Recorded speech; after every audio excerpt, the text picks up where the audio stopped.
Yeah.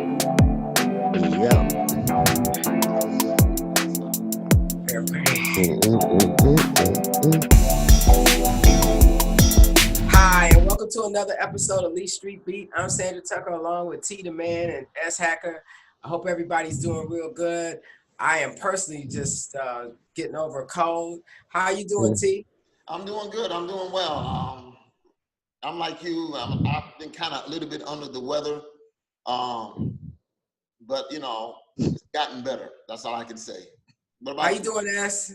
I'm doing well. I'm doing well. I'm no longer freezing, so I'm doing great.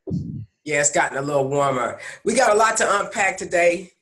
We want to kind of start talking about the show today about a couple of young girls who mother told them not to go and take a walk. They wanted to go take a walk, but just like kids do sometimes, they don't listen to their parents. So these young girls, 5 and 8 years old, they went for a walk and they got lost, and they were lost for almost 48 hours. But was I just found so great about the story is that not only were they found, it's kind of how they were found. So T, when I first read the story, I talked to you. I said they put some rappers and different things, to kind of form a trail for people to find them. And the reason why they were able to do that because they've been part of the 4-H club. I will admit I've read about 4-H club, but I didn't know anything about the 4-H club. Well, 4-H is a organization. It's mostly kids who grows up in the country, and they take a pig or cow or horse to the county fair, and they get judged. They get judged for it. So it's kind of like somewhere between like a Girl Scout but for the country.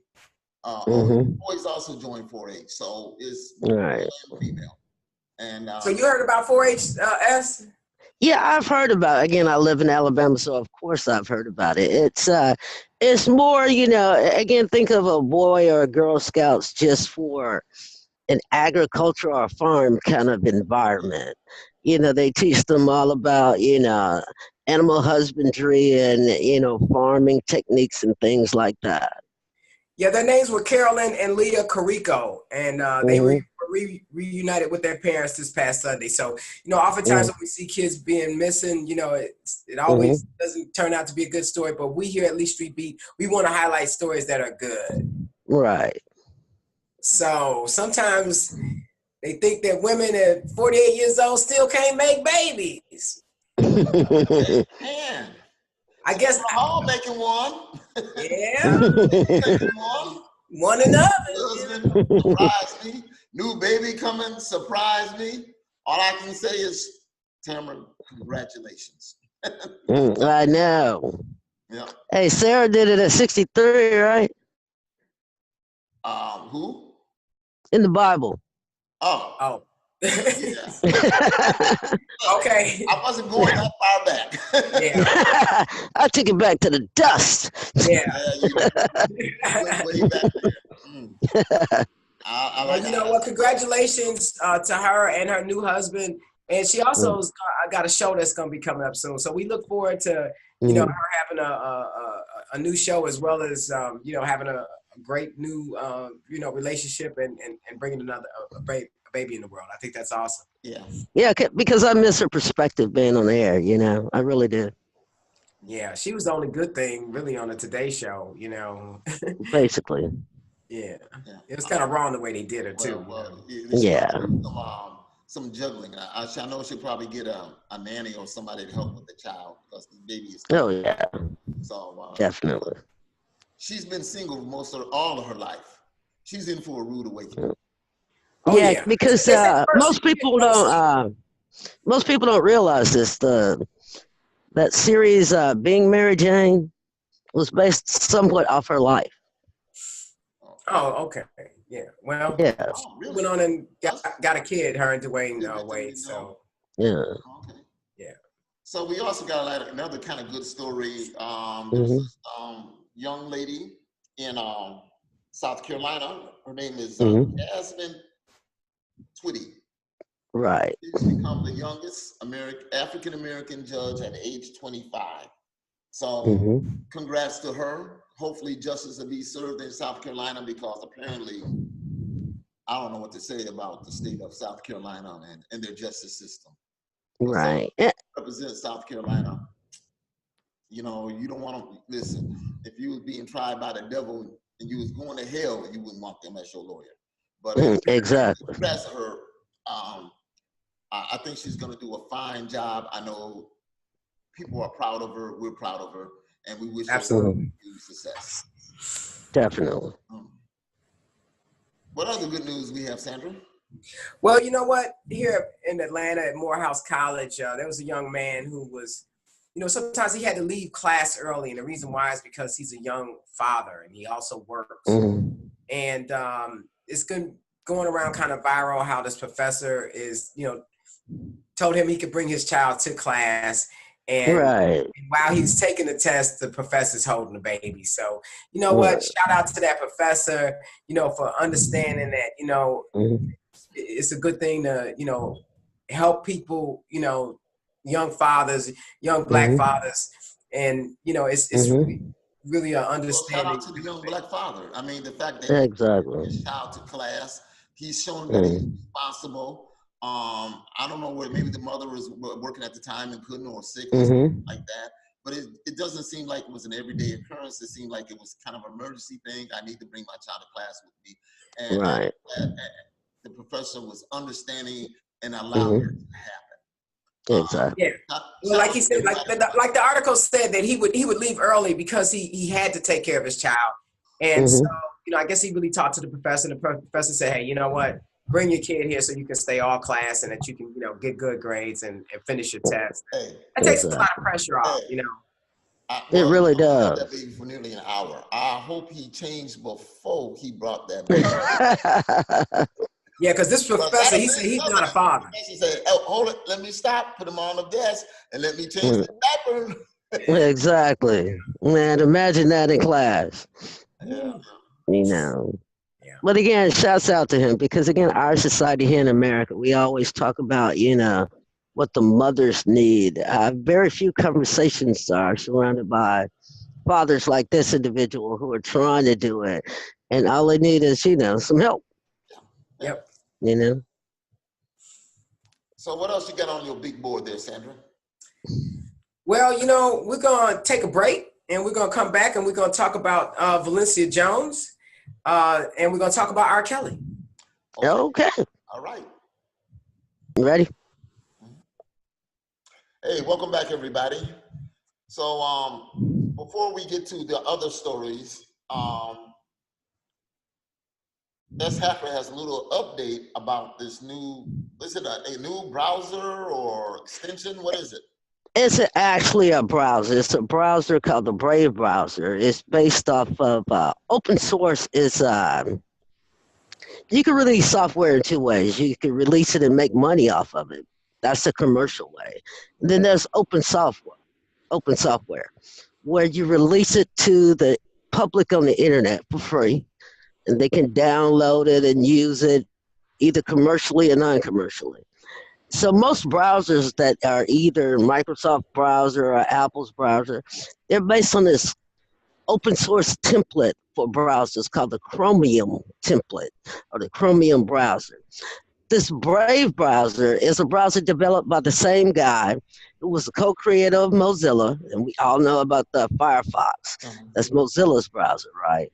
So that's why it's really getting a lot of publicity, because this guy is pretty much a legend in the industry. And the way that the difference in how the Brave browser and other browsers make money, like when we go out on the internet with our browsers, you know, we see little ads pop up, and those ads pretty much are the business strategy on how this particular company is going to make money with their browsers, right? In the instance of the Brave browser, what they've done is, like, you go to a website and there are ads. What they do, they strip the site, whatever site you go to, of all the ads that are on that platform, and replace them with ads of their own network. So, and the other thing that they, go ahead. We're still getting ads. You're still getting ads, but this is the thing that, because it's stripped of, you know, like if you go to a normal site, you go into maybe 25 different sites because they have to go out and load this ad from that place and another ad from that place. You'll look at a site and then it'll have ads for various places, right? For various companies, right? You might have one for Ford, you might have one about a bathroom product, but each of those you have to go to a different site to download. Brave benefits are that because it's replacing all those with maybe a few of their own, that is faster. And the other advantage that they have is there when you go to a site, the site knows basically what other sites you've gone to, where you're actually coming from. The Brave browser removes all those ad trackers. That's what they're called, ad trackers. And they're invisible to the average user. So the fact that they strip those out, which means other connections are not having, you're not having to connect to another site for this tracker, right? So that's how they have a speed. The Brave browser will download things, especially on the smartphone, and as compared to other browsers, maybe 3 or 8 times faster because they've stripped away all those extra connections you have to have. And the fact that they're stripping off of ad trackers, that increases the average user's privacy. So that's why a lot of people are going to it because of the speed and because of the privacy. Oh, okay. The one thing that I found that was really interesting about the browser is that it's supposed to be safe, much safer in terms of with our data, and so that's what made me really Mm-hmm. interested in it. And we're Because always again, they're not collecting as much because they've gotten rid of the ad track. yeah. Well, speaking So of again, if you don't collect a lot more, then of course you can protect it because you have a smaller amount of information that you need to protect, as opposed to every site that users ever visited. They don't have that issue. all right, speaking of protect, um, Mm-hmm. let's talk about this woman who bailed out R. Kelly out of jail, Mm-hmm. and her daycare. Mm-hmm. Yeah, Valencia Jones. Apparently, she has a relationship with R. Kelly that goes back in the early 2000s. They met on a cruise. She has Mm-hmm. a daycare as well as a restaurant. And when R. Mm-hmm. Kelly wasn't able to get himself out of jail, he was short about 100,000. She came to his rescue. Now, there's a lot of different stories out there saying that the money that she used was really his money. And Mm-hmm. but the bottom line is that for some reason, she felt it was necessary for her to put out the fact that she bailed out R. Kelly for that last money, and Mm-hmm. did so, and also touted her businesses that she has. But you know what? That hasn't been the best decision because you know what? People are angry at her, and Mm-hmm. they. Rightfully so. Rightfully so. I mean, R. Mm-hmm. Kelly has been an accused pedophile for a number of years. You Mm-hmm. run a daycare, and then you say, "Well, I'm helping this accused pedophile," and it's just not like people are just making this up with a rumor and innuendo. Is that Mm-hmm. he's perpetrated whatever the thoughts these people have about him? They Mm-hmm. perpetrated. So he's been arrested on 4 counts already, and Mm-hmm. now that he's done this interview with the King, and I don't know if Right. you guys got to see it, where I did. he Yeah. brought down them crocodile tears and talking Mm-hmm. about everything, except what he should have said was like he said he beat that case, the one in what was it, 98, Oh, whatever it was, right. case, 2008, I believe it was. Mm-hmm. Um, he beat it. That's not what an innocent person says when they Mm-hmm. court. He should have said, I was found not guilty because I was not guilty. But Exactly. he sounded like a criminal. I beat that Mm-hmm. case. There was an aberration that occurred, and I got through that. So I'm gonna continue. So I want to beat this case too. Mm-hmm. R. Kelly is not the most smart person. He's not really articulate. I mean, even though he can sing, Mm-hmm. he's illiterate. Can't Mm-hmm. can't write. I'm gonna say he can't Mm-hmm. reason and don't have much common sense. But Mm-hmm. he's gonna pay for his shortcomings. Mm-hmm. Um, Sandra, I know you want to chime in on this because I know how you feel about him sometimes. Yeah, well, I kind of, wanted to finish up with the fact that there were a lot of people who have gone online and threatened to blow up this Valencia Jones's daycare. And I just want to say, you know what? Two wrongs don't make a right. Mm-hmm. It's just ridiculous for people. The things that they are putting online are hateful, and we're talking Mm-hmm. about children. We're talking about babies here. But but I'm the Mm-hmm. first to admit I think she endangered the kids herself by putting herself out and trying to profit off it by letting people know that she Mm-hmm. has a daycare and that she has a restaurant. So people Mm-hmm. out there, what, as much as she needs to be maligned, what, it's wrong for you all to be calling up doing that, and you yourselves can put yourselves in jeopardy by going out there Mm-hmm. and threatening the daycare. As far as R. Kelly's concerned, we talk about the interview. I think all of us kind of sat there and cringed a little bit for Gayle King. Mm-hmm. Somehow, Right. no matter how crazy he got, he wasn't gonna touch Gayle King. But you know what? Exactly. Shout out to Gayle King for doing the interview, Mm-hmm. really keeping it real for him, telling him that, you know Mm-hmm. what, you sound like that you're the victim, and we all Mm-hmm. know that R. Kelly's not the victim. The crocodile tears that he put out there, I think all of us, I think they fell on deaf ears. Well, how about you, S? I mean, I know you didn't feel sorry for him when he started crying. Again, I did not feel sorry for the poppy of R&B. Now that somebody broke his flute and he can't play anymore, that's what he was crying about. He wasn't crying about the victims, right? Because again, I always say what consenting adults do is what consenting adults do, but children cannot consent, right? And for you to be saying yes, I'm the victim, no, the children are the victim. Even his kids, he was crying to him, I just want a relationship with my kids. Well, guy, you've had plenty of years to establish that prior to all of this occurring, right? And then he just, I don't know what made him think that that interview would be the best route to go. Because again, to me, if you're accused of something like this, your strategy should be to lay low. It should not be to go on a national television, nationally televised show, a morning show, and be that angry black man. Don't get me wrong. Every citizen of the United States has a right to be angry. He was angry and threatening. The optics just weren't good.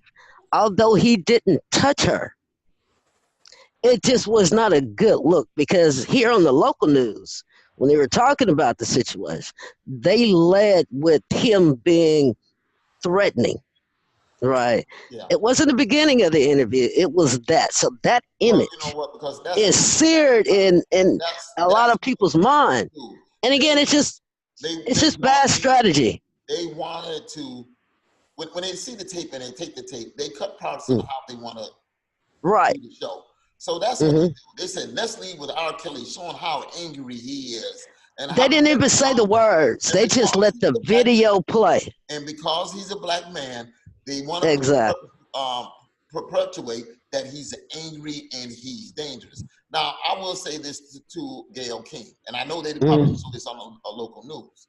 Gayle Hmm. King, they said, were you, because she said, Oprah called her, were you scared? She said, no, I wasn't Hmm. scared. And he was just showing his emotional. And Hmm. I, I saw Gail handle it, and she said, Robert, uh, Hmm. you know, try to calm him down. But, Right.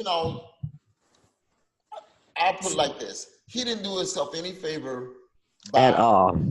doing this. None Mm-mm. whatsoever. I don't know, no lawyer would tell him to do a interview.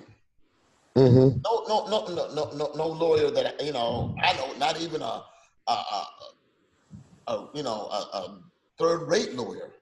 So Hmm. he did this on his own, and because he's narcissistic, he thinks he can explain away on what everything that he does, and he can't. Mm. That's the problem. He can't. And Yeah, I so think he tried to get some sympathy. that nobody was believing what he was saying. Yeah, he tried to Hmm. get some sympathy. He made some, really ridiculous, things, like, is Hmm. this camera on? And, Yeah. he said, think what people think. Would I do this? Yeah, you would, because you know what? Yeah. I don't think you can help yourself. I really don't. Hmm. could help himself. And so you're right, T. I mean, it was a horrible interview, but you know what? When he was accused years ago, he did 2 horrible interviews. He did one with Teray, he did one with Ed Gordon. And I don't think that anybody who saw that interview felt like R. Kelly answered the actual questions. They're asking him, well, you know, did you have, you know, sexual activity with young girls? And he's like, this is all online. This is all, you know. So you're saying R. Kelly. And he asked a rhetorical question. Do you think I'm stupid? Yeah. Yes. We do. We think you're stupid. Yes. Super stupid. We think that you are a fool. And then these clowns that you come there, these so-called, I don't want to, you know, these ladies, Azera Curry and Joshua Savage, they doing an interview. They're trying to stick up for you. You know what? It's not helping your case. What it's done is going to put years on.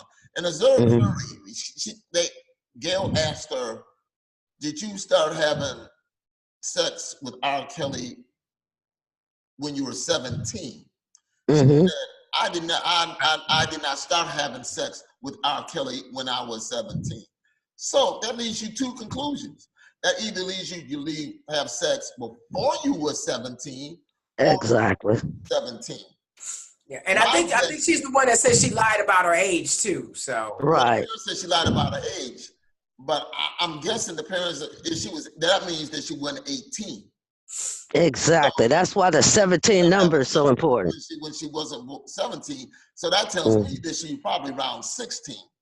Now these parents took their child to see R. Kelly and misguided as they may to have to make become a star. Now this girl here, Curry, she says her parents told her to go see R. Kelly and have sex with him and videotape it. Wow. That's a goddamn lie. I'm gonna put it out there. It's a lie. She's lying. She ain't even a good liar. And you know what? And some of the accusations. But R. Kelly told her to tell that lie. Oh, I know he told her to tell that lie. But I guess she hasn't been listening. Some of these victims saying that they had sex underage, not only with R. Kelly, but other women. If one of them two are the other women and she's underage, their butts is going to jail too. Exactly. So you don't think you in the clear. It takes a little while for it to go, because as far as they care, and you know what? Shit, if we can get 3 for the price of 1, that's a great deal.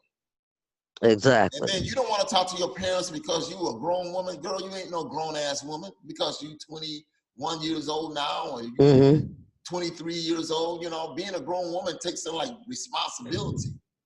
You know? Well, you know, T, I've said, and I think you probably would agree, as that, you know, with R. Kelly's problems with owing money for the studio, owing money for the house that he had here in Duluth, Georgia. He also is currently back in jail now because he's unable to pay child support. Those 2 women, they need to go back home because they're not going to stay in Trump Tower too long. Eventually, they're going to be sitting in there in the dark. Because he's going to be in jail, and you know what? If you don't have money to get out, I don't see how they're going to survive. So they should be trying to get back with their parents because you know what? They're going to need to. Exactly. All right, so we don't have that much time left, about 8 minutes. So let's get to the our favorite, the trials and tribulations of Donald Trump through Michael Cohen. Right. Shout out to Michael Cohen for bringing them receipts. Yes, exactly. He the receipts. He showed them checks. You know, and then he talked about they wanted to change his testimony. Michael Cohen is squealing like a grease pig. Exactly. And on Thursday, Paul Manafort is going to win the big prize of how much time do I have? Yeah, they're going to announce that in about a half an hour. Yeah, a couple of decades plus, I believe. You know what? I think the judge, looking at his age at 70, what is he, 70 years old? No, I think he's 69 or something. But yeah. Let's say 70. We rounded up to a nice number, 70 years old. I say he get no more than 12 years. Now, I think he's going to get 2 decades at least. Well, they're saying that they're asking from 19 to 24 years. You know what? The minimum, if they give him 19, that'll set everybody straight. You know. Yeah, well, if they give him 19, I advise Roger Stone to go ahead and make any deal he can. Exactly. Michael Cohen's deal at 3 years is looking good right now. Exactly. Exactly. And he might get a reduced sentence the way he's squealing. I Oh mean, you yeah. gotta have some compassion because he's bringing the receipt, text, and everything. All of it. And yeah, it's got Donald Trump unhinged. I mean, he's truly upset. He wants to even kind of blame Michael Cohen's testimony on his failure to, make a deal with Kim Jong Un. When they were in Vietnam. But the reality of it is that it was originally scheduled for February 7th, but because of all of the hateful things that Donald Trump put out there, Michael Cohen felt threatened, him and his family. So they changed the date. Donald Trump has got so many scandals coming from so many sides. I mean, it is just unprecedented. It really is. These House committees, they sent out 81 requests for documents. And they already bucket. Yeah, exactly. And they, you know what? Some of them might get away with it. But them people who are private citizens, when they slap that subpoena on them, they're gonna Yeah, because again, they have to get attorneys. That costs. Get attorneys. Right. They, there was a big debate, Jared, Don Jr., Eric, they're gonna be right. Okay, we'll close the show because that noise was. Where was that noise coming from? It's the speaker too close to the microphone. I'm left, so we can close out the show. Okay. Well, you wanna stop the video and come back in? We're recording now. Let's pick it up and finish up with Alex Trebek real quick. Okay, fine. Oh yeah. If you don't know, Alex Trebek has been diagnosed with pancreatic cancer, stage 4. It's the worst kind of diagnosis you can get. Some people call it a death sentence. We're not going to call it a death sentence because we got faith. We put faith out there, and so when you put faith in God, anything can happen. It's not like miracles don't happen. Alex Trebek is 78 years old, but I think he's like a man resigned with his faith. So he wants a little bit more time. He might get a little bit more time, but you know what? The quality of health that he's going to get with it, because you're going to the doctor and going in you and all like that, and medication. So I don't know, but he's going to work as long as he can, as long as he can stay healthy.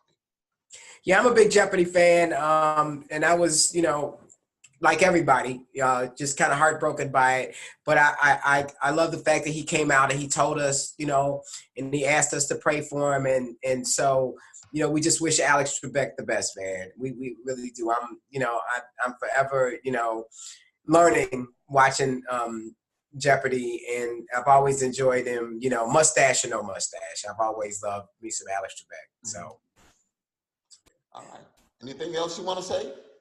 Well, you know what? I just want to, thank everybody for continuing to support Lee Street Beat. If you all, find this show to be intriguing, subscribe, hit us up, give us, some information, topics you want to talk about. Let us know how you feel. Hit us up at LeeStreetBeatPodcast.com, LeeStreetBeat.com, and let us know, man. Yeah, I know sometimes people look at us and they say, well, they see us in a regular pattern, and what happens sometimes we have technical difficulties. There's storms in different areas because we all in different parts of the country. So sometimes we have good connections and don't have bad connections. We try to have good connections all the time, and we got our other day life things that we go through, work, school, and whatever. I've been sick. We certainly would have done the show this weekend, but I was just sick as a dog, and I'm still trying to work it out. Better. Yeah, well. So you got a little bit more spice in you, so you're pretty good there.